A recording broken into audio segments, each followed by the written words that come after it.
Questions on solid state.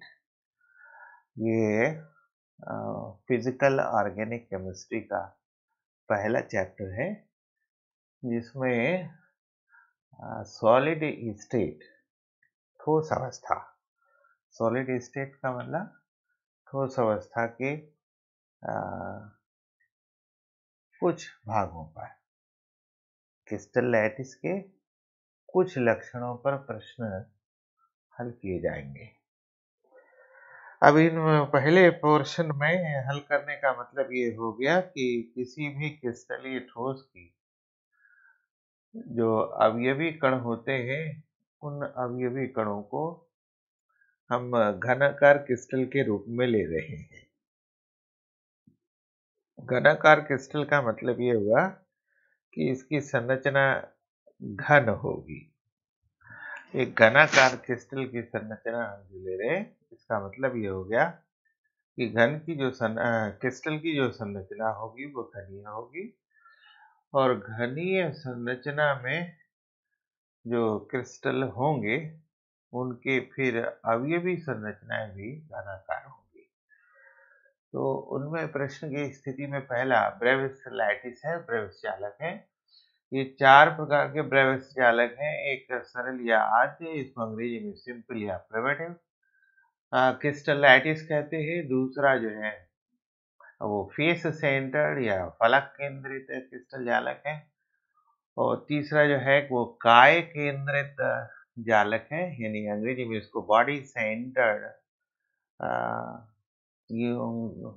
Crystal lattice कहते हैं।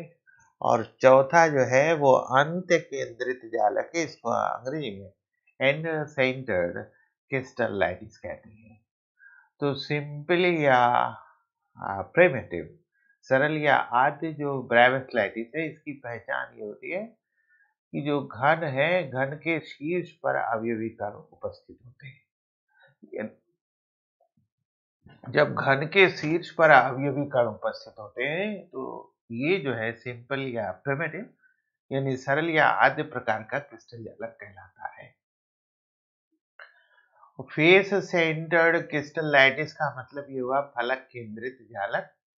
तो फलक केंद्रित जालक में एक विशेषता और जुड़ जाती है सिंपल या आद्य में कि जो अवयवी कण हैं वो शीर्ष पर तो होंगे ही, उसके अतिरिक्त जो फलक होते हैं उन फलकों के केंद्र पर भी पाए जाएंगे, यानी शीर्ष पर होंगे और साथ साथ फलकों के केंद्र पर भी होंगे।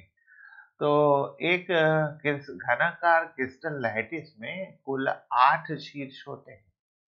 शीर्षों की संख्या जो होती है वो 8 है और फलकों की संख्या 1 2 3 4 5 6 फलक कुल होते हैं।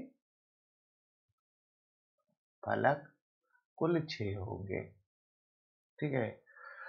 तो फेस सेंटर्ड क्रिस्टल लैटिस में यानी फलक केंद्रित क्रिस्टल जालक में जो अवयवी कण होंगे वो शीर्ष पर भी होंगे, साथ साथ फलकों के केंद्र पर भी होंगे। तीसरा जो काय केंद्रित क्रिस्टल जालक है उसमें सरल या आद्य प्रकार का जो क्रिस्टल जालक है उसके अतिरिक्त एक जो अवयवी कण होगा वो पूरी संरचना के केंद्र में होगा। तो पूरी संरचना का केंद्र कहाँ होगा? तो पूरी संरचना का केंद्र प्राप्त करने के लिए हम क्रिस्टल जालक लेंगे, संरचना बनाएंगे उसकी घनाकार, और घनाकार संरचना बनाने के बाद इस घनाकार संरचना में हम अंतः विकर्ण खींचेंगे। तो अंतः विकर्ण एक दूसरे को जहां काटते हैं वही इसका केंद्र होगा। तो जो काय केंद्रित क्रिस्टल जालक है उसमें अवयवी कण शीर्ष पर होंगे, साथ ही साथ जो है अवयवी कण काय के केंद्र में होगा, बॉडी के सेंटर में भी होगा, इसीलिए इसको बॉडी सेंटर क्रिस्टल लैटिस कहते हैं, ब्रेविस लैटिस हुआ। और जो चौथे प्रकार का जो ब्रेविस लैटिस है वो अंत केंद्रित ब्रेविस लैटिस है, इसको अंग्रेजी में एंड सेंटर ब्रेविस लैटिस कहते हैं। इसकी पहचान ये होती है कि इसमें अवयवी कण शीर्षों पर तो होंगे, इसके अतिरिक्त अवयवी कण किन्हीं दो सम्मुख फलकों के केंद्र पर होगा। यानी कुल मिलाकर फलकों की संख्या 6 है। तो 6 में से जो 2 सम्मुख फलक होंगे उस पर ये स्थित होंगे। मतलब क्या हो गया कि ये अगर हमारा घनाकार क्रिस्टल लैटिस है, तो इस घनाकार क्रिस्टल लैटिस में ये अगर एक अवयवी कण यहाँ उपस्थित है तो इसका सम्मुख फलक ये होगा, यहाँ ये अवयवी कण उपस्थित होगा। इसके अतिरिक्त अगर मान लीजिए हम ये लेते हैं फलक, तो अगर इसके केंद्र पर यहाँ एक अवयवी कण है तो इसका सम्मुख फलक ये होगा, यहाँ इसका अवयवी कण उपस्थित होगा। लेकिन अगर मान लीजिए हम अन्य स्थान पर लेते हैं तो फिर दूसरे स्थान पर उसी अनुसार सम्मुख फलक पर वो पृष्ठ उपस्थित होगा, वो अवयवी कण उपस्थित होंगे। तो ये स्थिति बनती है। हमारे पास 4 प्रकार के जो ब्रेविस लैटिस हैं, उसमें एक सरल या आद्य है, सिंपल या प्रिमिटिव, दूसरा फलक केंद्रित है, फेस सेंटर्ड है, और तीसरा काय केंद्रित जालक बॉडी सेंटर्ड क्रिस्टल लैटिस, और चौथा जो है अंध केंद्रित क्रिस्टल है, एनल सेंटर्ड क्रिस्टल लैटिस। तो इसकी पहचान बहुत जरूरी है। आगे के जो प्रश्न लगेंगे वो इनकी पहचान के ही आधार पर है। अगर आप पहचानते हैं तो अवयवी कणों की स्थिति आपको मालूम होगी, तो उस पर आधारित प्रश्नों के जवाब सुगमता पूर्वक आप दे सकेंगे। ये क्यूबिक यूनिट सेल है। क्यूबिक यूनिट सेल, क्यूबिक का मतलब घनीय, क्यूबिक का मतलब घनीय, यूनिट का मतलब ऐकिक या इकाई, ऐकिक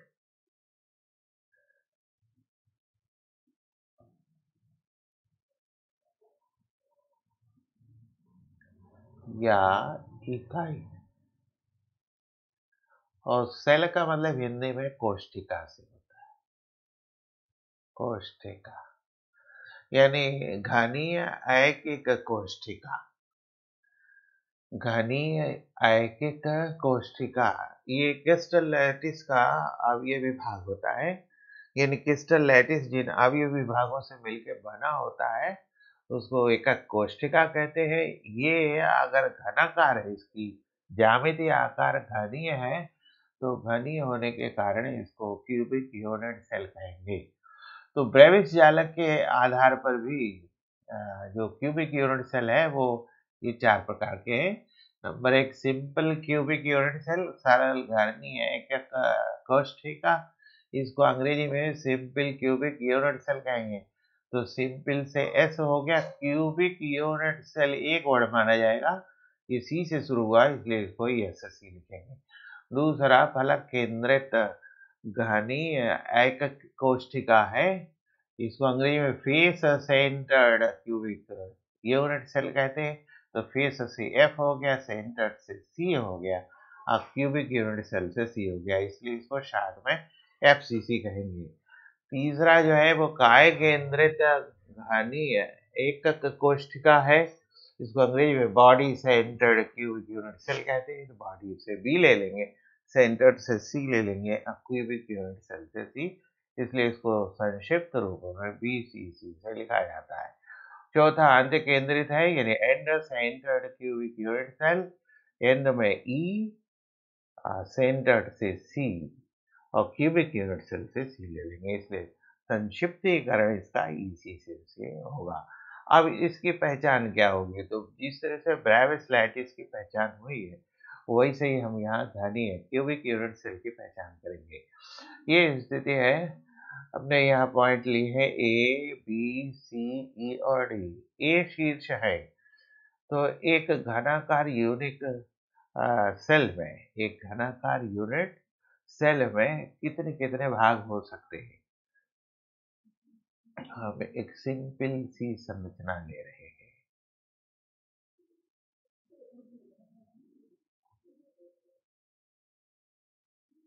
ये एक सिंपल सी संरचना है घनाकार यूनिट सेल की। तो घनाकार यूनिट सेल में कौन कौन से भाग हो सकते हैं? तो ये इसका कोना हुआ, यानी इसी कोने को कार्नर या शीर्ष कहते हैं।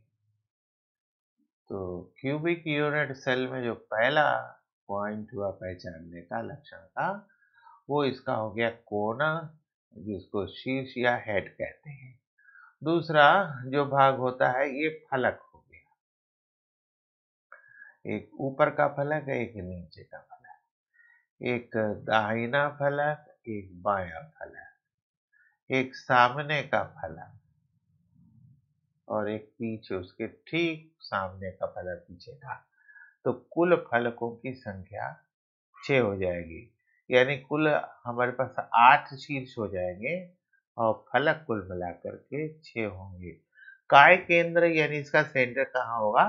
तो सेंटर प्राप्त करने के लिए इसके अंतःविकर्ण को खींचना पड़ेगा। तो इसका अंतःविकर्ण जहाँ एक दूसरे को काटता है वही इसका सेंटर होगा, काय का सेंटर होगा। इसकी संख्या केवल 1 होगी।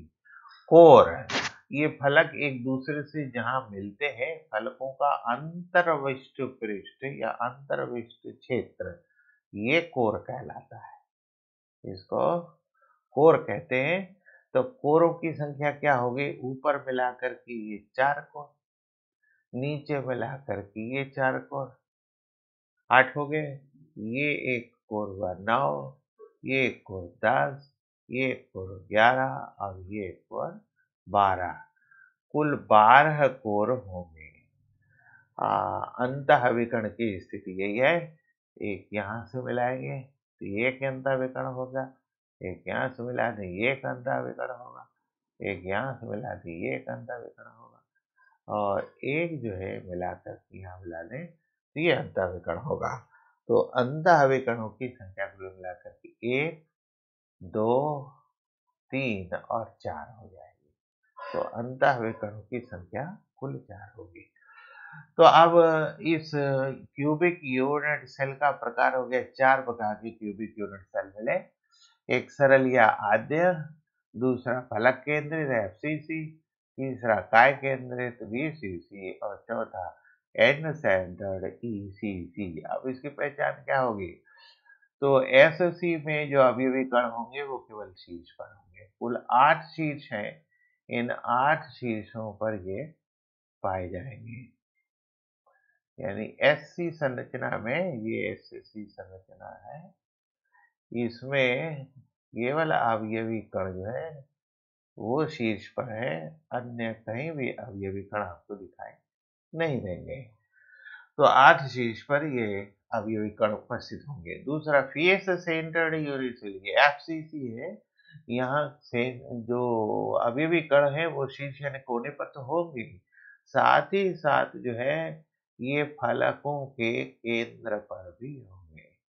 ठीक है, तो फलकों के केंद्र पर भी शीर्ष के साथ साथ अगर अवयवी कण उपस्थित होते हैं तो वो एफसीसी संरचना कहलाएगी। बीसीसी में अवयवी कण कोने पर तो होंगे ही, यानी शीर्ष पर होंगे ही, साथ ही साथ उनके अंतःविकरणों के कटान पर होंगे जो उसका केंद्र कहलाएगा। तो ये बीसीसी की पहचान है। ईसीसी की पहचान में ये है कि अवयवी कण जो है वो कोने पर यानी शीर्ष पर यूनिट सेल के तो होंगे ही, साथ ही साथ किन्हीं दो सम्मुख फलकों के केंद्र पर भी होंगे। तो इस तरह से हम इसकी पहचान कर सकते हैं कि हमारा क्यूबिक यूनिट सेल जो 4 प्रकार का है, वो अगर कोई संरचना मिलती है तो हम जो अवयवी कण है उनके लोकेशन से ये पहचान सकते हैं कि क्यूबिक यूनिट सेल किस प्रकार का है। अब हम प्रश्नों को लेंगे। प्रश्न है एससी, बीसीसी, एफसीसी में कणों की संख्या क्या है? तो मतलब क्या हो गया कि किसी भी क्रिस्टल लैटिस में या किसी भी क्रिस्टलीय ठोस में जो यूनिट सेल होते हैं उनकी संख्या बहुत अधिक होती है। एक यूनिट सेल दूसरे यूनिट सेल से, दूसरा यूनिट सेल तीसरे यूनिट सेल से। मतलब क्या हुआ कि एक यूनिट सेल अन्य यूनिट सेल से संपर्क में रहता है। प्रत्येक यूनिट सेल एक दूसरे से मिलकर के इसका निर्माण करते हैं। तो अगर हम ये ले लें कि SC में कणों की संख्या क्या है, SC में कणों की संख्या, कणों की संख्या का मतलब अवयवी कण से है, अवयवी कण से है। अवयवी कण जो है हमारे परमाणु भी हो सकते हैं, ये अवयवी कण अणु भी हो सकते हैं। इन अवयवी कणों को आयन के रूप में भी पहचान दी जा सकती है। तो अब एक यूनिट सेल में अगर वो SC सिंपल या आदि सिंपल या प्रिमिटिव प्रकार का है तो उसमें कुल कितने अवयवी कण होंगे, इनकी पहचान करने के लिए आपको यूनिट सेल बनाना पड़ेगा। यूनिट सेल बनाएंगे तब उसके बाद स्थिति क्लियर होगी। यूनिट सेल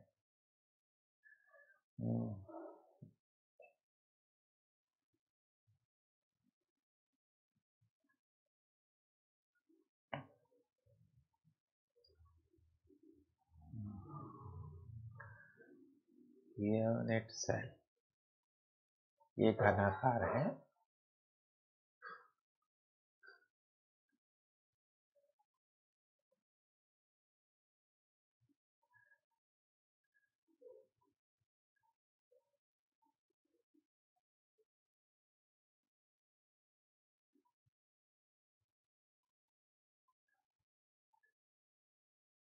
इस घनाकार यूनिट सेल में हम यहाँ ये निकालने का प्रयास करेंगे कि एक यूनिट सेल इस क्रिस्टल में कितने दूसरे यूनिट सेल के संपर्क में आ सकता है, उसी से संबंधित हम ये संरचना ले रहे हैं।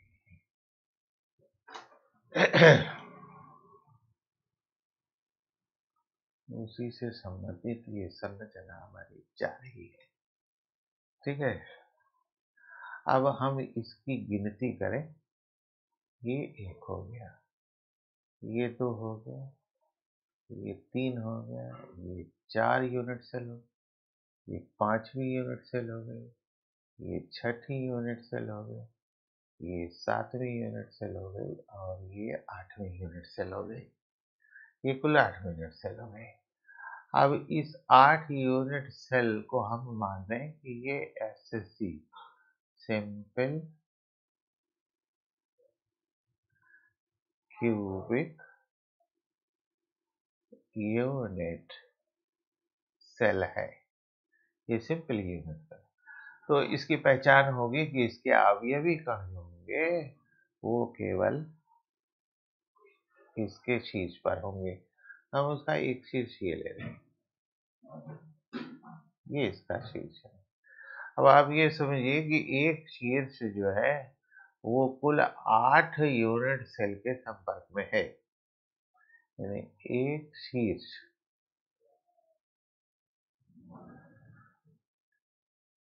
8 यूनिट सेल की शीर्ष के संपर्क में है। इसका मतलब ये हुआ कि SC में एक शीर्ष पर जो अवयवी कण है वो अवयवी कण 8 यूनिट सेल के कार्नर से शेयर कर रहा है, यानी एक शीर्ष पर उपस्थित कण 8 अन्य यूनिट सेल की शीर्ष के संपर्क में है। ठीक है, यानी ये 8 शीर्षों के से साझे की स्थिति में है। तो एक यूनिट सेल में एक शीर्ष पर कणों की संख्या जो हो जाएगी 1/8 हो जाएगी। कुल शीर्ष यूनिट सेल में जो है वो 8 है, कुल शीर्ष 8 है। अतः एससी में कुल कणों की संख्या हो जाएगी 8 गुणे 1/8 बराबर 1। इसका मतलब ये हो गया कि हमारा एससी में जो कुल कणों की संख्या आएगी, चाहे वो परमाणु हो और चाहे वो अणु हो, चाहे ये आयन हो, कुल कणों की संख्या 1 हो जाएगी। तो यदि यूनिट सेल की व्यवस्था सरल या आद्य प्रकार की है तो उसमें कुल कणों की संख्या जो होगी वो 8 गुणे 8 होगी। तो एसएससी में यानी इतना समझने के बाद आपका सिर्फ आंसर इतना रहेगा। ये आपका आंसर हुआ। एससी में कुल कणों की संख्या आपकी 8 1 में रहेगी। फिर हम दूसरा लेंगे, बीसीसी में कणों की संख्या क्या है। ठीक है, तब बीसीसी में कणों की संख्या के लिए फिर हमको इसको समझना पड़ेगा। तो बीसीसी की संरचना लेनी पड़ेगी। तो बीसीसी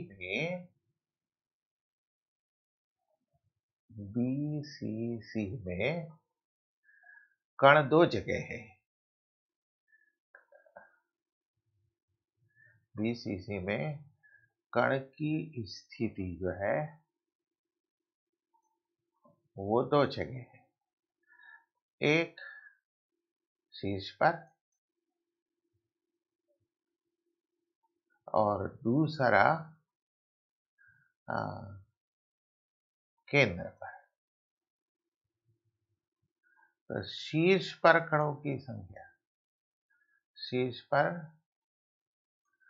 कणों की संख्या जो होगी वो कुल मिलाकर के 8 गुणे 1/8 मतलब 1 होगी। हाँ, केंद्र पर कणों की संख्या जो होगी वो 1 होगी। तो कुल कण जो हो जाएंगे वो कुल मिलाकर 1 धन 1 बराबर 2।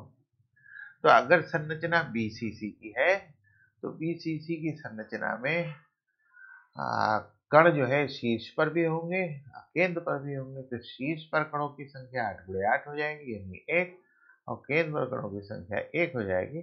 तो कुल कण जो होंगे वो कुल मिलाकर के 2 हो जाएंगे। एफसीसी की स्थिति क्या है, यानी एफसीसी में कण जो है वो 2 स्थान में होंगे। कण की स्थिति जो होगी वो 2 जगह होगी। नंबर 1 शीर्ष पर और नंबर 2 जो होगा वो फलक पर।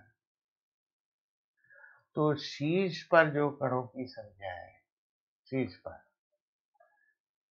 कणों की संख्या हो जाएगी 8 गुणे 1/8 बराबर कितना हो जाएगा 1।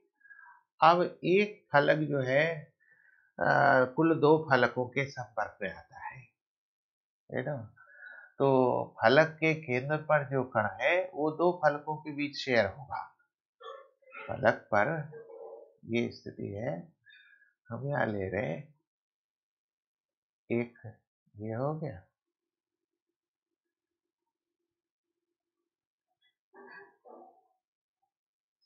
ये हम फलक ले रहे हैं,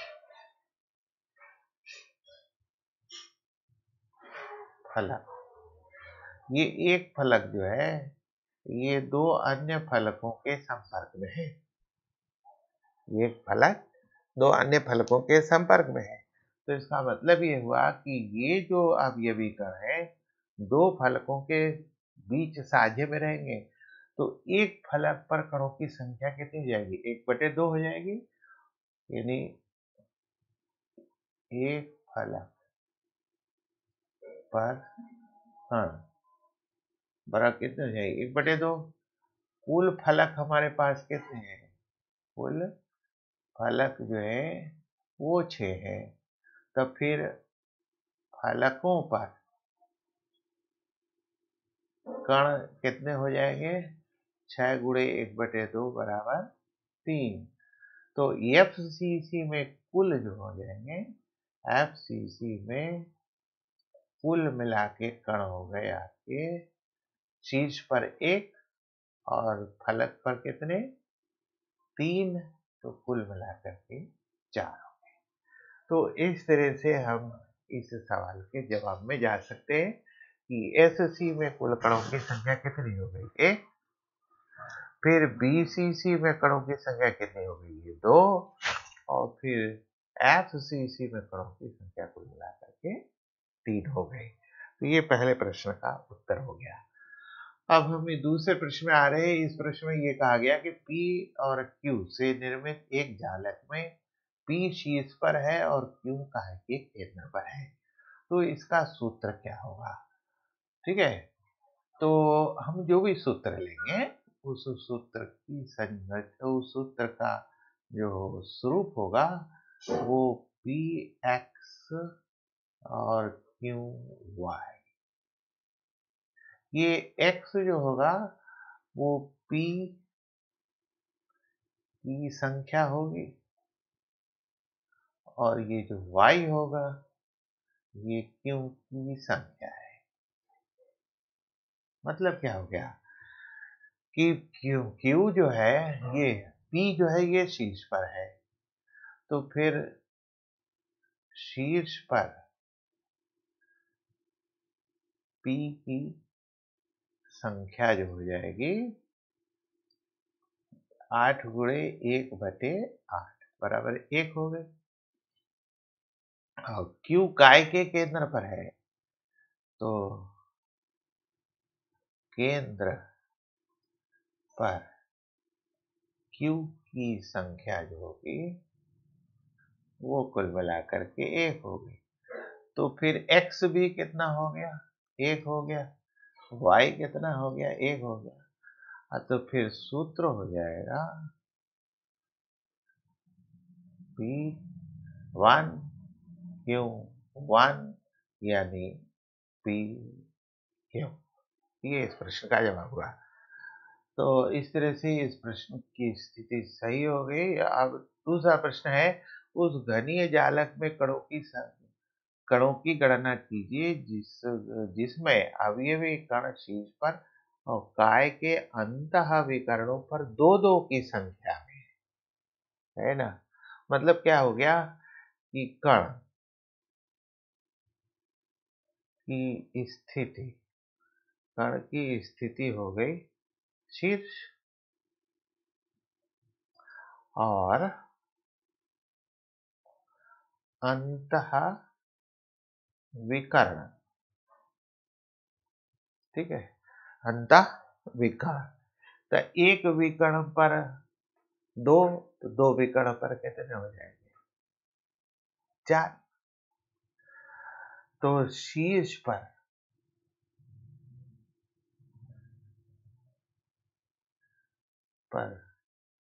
कणों की संख्या कितने हो गए? 1/8 गुणे 8 बराबर 1। अंतः विकरणों की संख्या कितनी है? 4। अंतः विकर्ण की संख्या कुल मिलाकर के कितनी हो गई? 4। और एक अंतः विकर्ण पर कणों की संख्या कितनी? 2। तो अंतः विकर्ण पर कणों की संख्या हो गई 2 गुणे 4 बराबर 8। इस तरह से कुल कणों की संख्या, कुल कणों की संख्या आपकी हो गई कितनी? 1 धन 8 बराबर 9। ये स्थिति हो गई। इस तरह से ये भी प्रश्न आपका हल हो गया। अब इस प्रश्न में ये कहा गया है कि x और y से निर्मित एक क्रिस्टल जालक में x जो है जालक के शीर्ष पर और y एकांतर फलक पर स्थित है, तो कुल कणों की संख्या क्या होगी? तो शीर्ष पर x की संख्या ये हो गई आपकी 8 गुणे 1/8 बराबर 1। यहाँ एक वर्ड है एकांतर फलक। एकांतर फलक कुल मिलाकर के 2 होते हैं। एकांतर फलकों की संख्या जो हो गई वो 2 हो गई। एक फलक पर कणों की संख्या आधी है, तो फिर कणों की संख्या, अतः y की जो संख्या होगी वो कितनी हो गई? 2 गुणे 1/2 बराबर 1। तो कुल कणों की संख्या जो होगी, कुल कणों की संख्या मिला करके हो गई 1 धन 1 बराबर 2। यह हमारा आंसर हो गया। राइट। तो इस तरह से ये प्रश्न भी आपका हल हो गया। तो एक आयनिक क्रिस्टल जालक में ये क्रिस्टल के शीर्ष पर, ये जो है वो शीर्ष पर है, जबकि बी जो है फलक के केंद्र पर है, तो सूत्र क्या होगा? तो हम ए की संख्या निकालें। ए की संख्या ये शीर्ष पर है, तो हो जाएगा 8 गुणे 1/8 1। बी की संख्या ये फलक पर है, तो 6 गुणे 1/2 बराबर 3। तो फिर सूत्र जो हमारा होगा हो जाएगा ए बी से बी। ये हमारा आंसर होगा। ठीक है। अब अगला प्रश्न है हमारा, एक एफसीसी जालक में ए कण जो है वो शीर्ष पर है, जबकि पी जो है फलक के केंद्र पर है। ए बी से बनने वाली संरचना क्या होगी? तो ए की संख्या आपकी होगी पहले प्रश्न के हिसाब से कितनी हो गई? 8 गुणे 1/8 बराबर 1। और बी की संख्या जो हो गई वो चूंकि ये केंद्र पर है तो केंद्र पर एक ही होगा, एक। तो फिर सूत्र हमारा जो हो गया वो ए बी हो गया। ये हमारा आंसर हो गया। ठीक है। फिर अगला प्रश्न हमारा है वो एक ए बी से निर्मित एफसीसी, ये एफसीसी संरचना है। तो एफसीसी में जो अवयवी कण होंगे वो शीर्ष पर होने के साथ साथ फलकों के केंद्र पर भी होंगे। तो एफसीसी में क्रिस्टलीकृति होगी जिसमें ए कोने पर है और बी फलक के केंद्र पर है। तो ए की संख्या जो हमारी होगी वो 8 गुणे 1/8 हो जाएगी, कुल मिलाकर 1। और बी की संख्या जो होगी वो चूंकि फलकों पर है तो 6 गुणे 1/2 और 3 होंगे। तो फिर सूत्र जो हमारा हो गया वो ए बी 3 हो गया। यह हमारा आंसर हो गया। है ना। तो इस तरह से हम प्रश्नों को हल करेंगे। ये स्थिति हमारी पूरे जाकर के आपकी क्लियर हो गई, है ना। तो